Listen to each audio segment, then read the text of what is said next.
دكتور عمر الازرق، نائب برلماني مدينة سلا. هذا شرف لنا الحضور في هذه المناسبة للدورة السابعة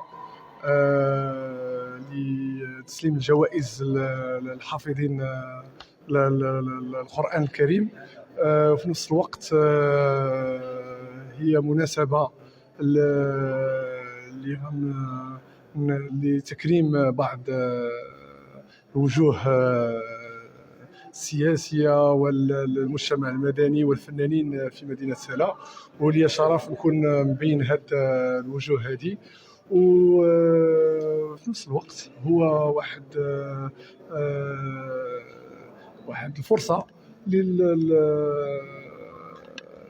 بالمواطنين وبالمجتمع ككل. وشكرا. عزيز الهلالي، نائب رئيس مجلس جهة الرباط سلا القنيطرة وفاعل جمعوي واحد أبناء هذه المدينة المجاهدة مدينة سلا. سعيد جدا بهذه الالتفاتة الطيبة لتكريمي إلى جانب بعض الوجوه السلوية الثقافية والفنية، وممتن كثيرا لجمعية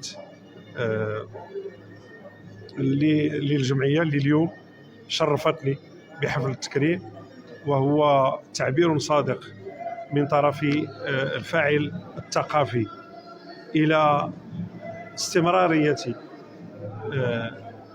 التجاوب مع ما ينتظره الشباب منا اليوم على المستوى الثقافي. مدينة سلا لعبت أدوارا كبيرة في المشهد السياسي والحقوقي والفني والثقافي والإبداعي. هذه الرسالة يجب أن تستمر بهذه الروح الوطنية ديالها والروح الجدية والروح ديال التربية. جيلنا اليوم محتاج إلى كثير من الاهتمام وإلى كثير من الحقنات إذا صح القول، باش نرحموه من التفاهات اللي كيعرفها المشهد الثقافي على المستوى الدولي ومن دون شك على المستوى الوطني في بعض جوانبه. إذا اليوم اللي كيحملوا الهم الثقافي فهم في الحقيقة يحملون هم تقدم هذه البلاد وهم تربية مواطنيه وشبابه بالدرجة الأولى.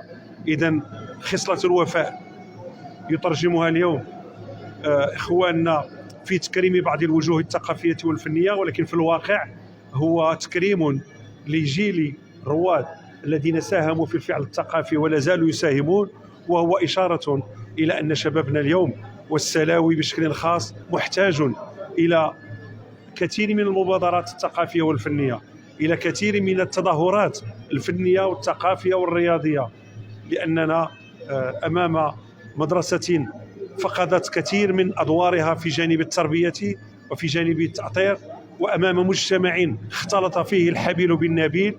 ونجد اليوم المجتمع المدني يحمل لواء التربية والتثقيف والتأطير عبر فعل ثقافي نظيف وجاد وموجه.